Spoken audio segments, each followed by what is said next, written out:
আপনি কি জানেন, আজ আপনি যে একটি প্লাস্টিকের বোতল রাস্তায় ফেলে দিলেন, সেটিই হয়তো আগামী বর্ষায় আপনার বাড়ির সামনের রাস্তা ডুবিয়ে দেবার কারণ হতে পারে? একটি প্লাস্টিকের বোতল, একটি খাবারের প্যাকেট কিংবা একটি ছোট্ট পলিথিন আমাদের কাছে হয়তো তুচ্ছ, কিন্তু এই ছোট ছোট অসচেতনতাই প্রতিদিন আরও বড় করে তুলছে বাংলাদেশের পরিবেশ সংকট। যখন এসব বর্জ্য ড্রেন, নালা, খাল কিংবা জলাশয়ে জমে যায়, তখন বৃষ্টির পানি স্বাভাবিকভাবে প্রবাহিত হতে পারে না। ফলে সৃষ্টি হয় জলাবদ্ধতা, রাস্তায় জমে থাকে নোংরা পানি, ব্যাহত হয় যান চলাচল এবং দুর্ভোগে পড়ে সাধারণ মানুষ। এই জমে থাকা দূষিত পানি থেকেই ছড়িয়ে পড়ে ডেঙ্গু, ডায়রিয়া, টাইফয়েড সহ নানা পানিবাহিত রোগ।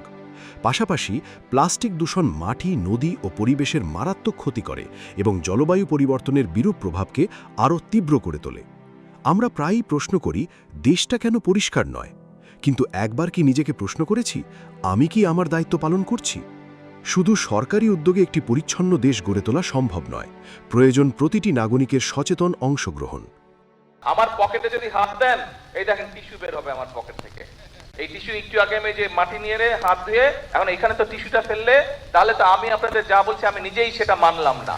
সেই জন্য ছোটবেলা থেকে আমি অভ্যাস করে নিয়েছি, যখন আমি টিস্যু ব্যবহার করে আমি আমার পকেটের মধ্যে রেখে দিই টিস্যুটা। আমার যে কোনো প্যান্টের পকেটে হাত দিলেই দেখা যাবে টিস্যু বের হয়ে আসতেছে। সারাদিনে সব টিস্যু গিয়ে প্যান্টের পকেটে জমা হয়। রাতে যখন বাসায় যাই, আমি রাত্রে বাসায় গিয়ে ডাস্টবিনের মধ্যে বা যেখানে ময়লা ফেলার জায়গা, সেখানে আমি টিস্যুগুলো নিয়ে ফেলে দিই, সারাদিনের ব্যবহৃত টিস্যু।